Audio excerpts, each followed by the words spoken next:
Welcome to my YouTube channel. आज मैं आप लोगों के बीच अपने यूट्यूब चैनल पर एवरसन एजुकेशन ऑफ नॉलेज वाले यूट्यूब चैनल पर मैं आज आप लोगों के लिए 12th के इंग्लिश का इंडियन सिविलाइजेशन एंड कल्चर के ऊपर वीडियो लेके आया हूँ, जिसमें objective with question answer Hindi में एक्सप्लेनेशन के साथ मैं लेके आया हूँ, जो आप लोग इस वीडियो में देख पाए होंगे। तो इस वीडियो को पूरी अंत तक देखें और अच्छी लगे तो ज़रूर लाइक और सब्सक्राइब कर लें यूट्यूब चैनल को और अंत तक जुड़े रहे, स्किप ना करें वीडियो को। तो स्टार्ट करने से पहले हम बात कर लें, ये इंडियन सिविलाइजेशन एंड कल्चर जो चैप्टर है हमारा, वो महात्मा गांधी के द्वारा लिखित चैप्टर जो है उनके बारे में हम लोग जानेंगे, भारतीय सभ्यता और संस्कृति के बारे में। आप लोग मेरे यूट्यूब चैनल से अगर जुड़े नहीं हैं तो पहले आप लाइक और सब्सक्राइब कर लें। और अब स्टार्ट करते हैं। चलिए अब स्टार्ट करते हैं वीडियो को।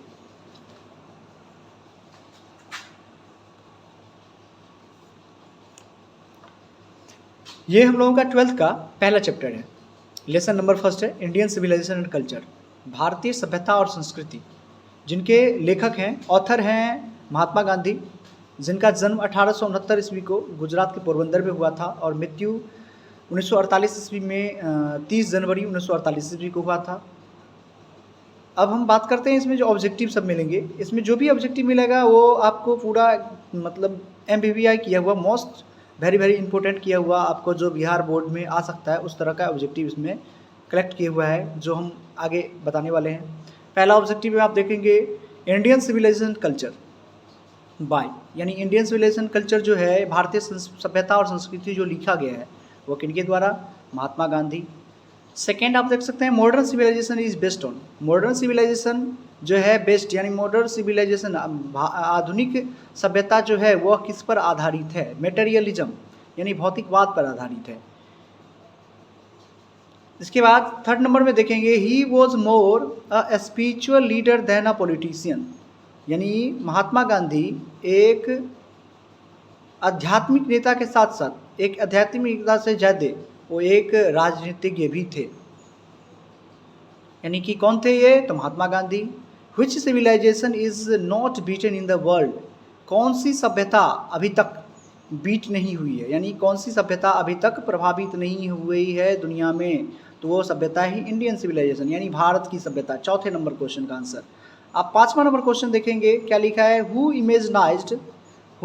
इमेजनाइज्ड that they will avoid the mistake of Greece and Rome, यानी किसने कल्पना किया कि हम अवॉइड करेंगे ग्रीस और रोम के सभ्यता, जैसे ग्रीस और रोम जैसे बदल गई उसी तरह से उन्होंने भी, किसने सोचा ऐसा?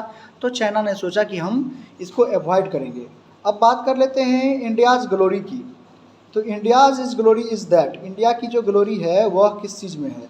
तो इंडियाज़ की जो ग्लोरी है, शान और शौकत है, वह रिमेंस इमूवेबल, यानी अभी भी ये बची हुई है, और इमूवेबल है यानी अपरिवर्तनशील है। Gandhi ji dominated Indian politics during, Mahatma Gandhi ने भारतीय राजनीति का जो प्रतिनिधित्व किया ड्यूरिंग, वह किस दौरान किया? तो 1915 ईस्वी से 1948 ईस्वी तक। 1915 से पहले वो दक्षिण अफ्रीका सब में रहे थे, बाहर रहे थे, अपना बैरिस्ट्री की पढ़ाई करने गए हुए थे, इंग्लैंड से दक्षिण अफ्रीका, फिर वापस आए भारत। तो उन्होंने 1915 से हमारे भारत में एक्टिव रहे। हम लोग जहाँ तक जानते हैं, उन्होंने 1917 से हमारे बिहार में चंपारण का आंदोलन किया था नील हरित किसानों के लिए। चलिए अब अगला क्वेश्चन देखते हैं, 8 number. The western civilisation has tendency to privilege, यानी कि वेस्टर्न सिविलाइजेशन का जो मतलब कि टेंडेंसी, प्रवृत्ति है, वह किस प्रकार की सुविधाओं में है? तो है मेटेरियलिटी, यानी भौतिकवाद में है। आगे देखेंगे हम लोग Indian civilisation. Indian civilisation elevates the moral being, यानी कि नैतिक तथ्यों को दिखाता है। फिर आगे 10 नंबर के क्वेश्चन में हम लोग देखेंगे machinery makes us slave and we loss our moral fibre. तो यहाँ पर यानी मोरल फाइबर होगा इसका, मशीनरी ने हमें क्या किया है? हम लोगों को गुलाम कर लिया है, साथ साथ में हम अपनी मोरल फाइबर को, अपना नैतिक तथ्यों को, नैतिक चीज़ों को क्या किए हम लोग ने लॉस कर लिया है। Modern civilisation is mainly the worship, modern civilisation जो है, आधुनिक सभ्यता जो है, वह किस चीज़ मुख्यतः किस चीज़ की वर्शिप करती है, तो वह है मटेरियल की, सामग्री की। आगे लिखा है हमारा my experiment with the truth is, my experiment with the truth is जो है वो लिखा हुआ कि क्या है, तो महात्मा गांधी, जो उनकी एक मतलब कि महात्मा गांधी की आत्मकथा है।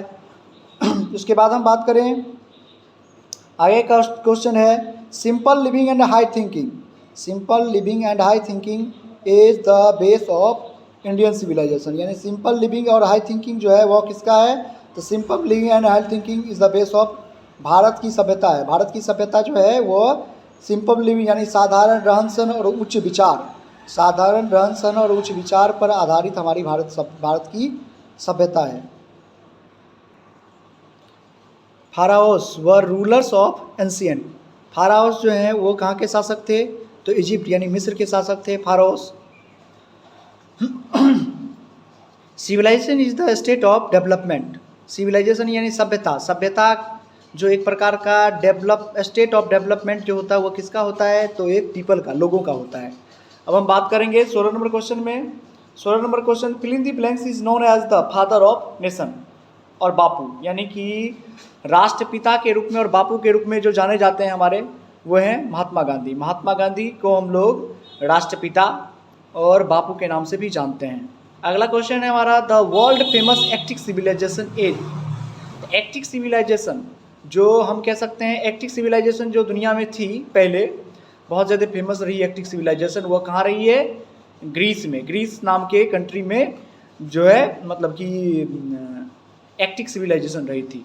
अब आगे बात करते हैं हम लोग 18 नंबर क्वेश्चन में, fill in the blanks view large cities as shares and useless encumbrance, fill in the blanks viewed यानी कि हम देखेंगे दृष्टिकोण से, वह लार्ज सिटी बड़े शहरों के रूप में एज अ शेयर्स उन्होंने शेयर किया, अपना हस्तांतरण किया, और जो यूजलेस इकम्ब्रेंस थे यानी बेकार की स्थिति जो थी वो क्या हुआ, यानी किस चीज़ को उन लोगों ने जो बड़े बड़े शहरों में जो शेयर किया गया, जो बेकार की चीज़ें थी, उन सब चीज़ों को उन्होंने क्या किया, इग्नोर किया। वो हमारे कौन थे, अवर एंसेस्टर्स, हमारे पूर्वज थे हमारे।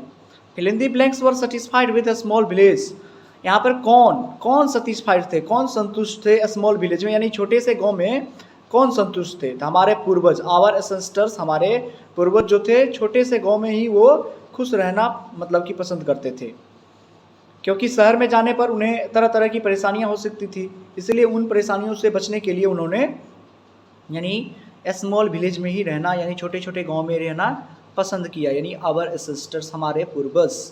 20 नंबर क्वेश्चन में हम लोग देखेंगे, prefers fill in the blanks prefers spiritualism to materialism, यानी कि प्रीफर्स यानी इस जगह पर हमारा आध्यात्म से भौतिकवाद के तरफ प्रेफर करते हैं, तो कौन करते हैं यहाँ पर, तो महात्मा गांधी। गांधी जी वेंट टू चंपारण इन, हम पहले भी वीडियो में शुरुआत में ही देखे हुए थे, जो हम कहे हुए थे गांधी जी 1915 ईस्वी में दक्षिण अफ्रीका से जब भारत आए, तो 1917 में सबसे पहले चंपारण में 1917 ईस्वी में चंपारण में नीलहरित किसानों के लिए वो बिहार आए हुए थे। वहाँ पर किसानों के लिए जो वहाँ पर जो खेती करते थे वो बहुत ज़्यादा ज़ोर ज़बरदस्ती के साथ नील की खेती करवाया जाता था, वो मतलब अंग्रेज के द्वारा, जिसके लिए वो लोग दुखी थे। तो महात्मा गांधी ने उन किसानों के साथ मिल करके एक आंदोलन चलाया जो चंपारण आंदोलन के नाम से जाना गया। 1917 ईस्वी में वो बिहार आए हुए थे, यानी गांधी जी वेंट टू चंपारण में 1917 में वो गए।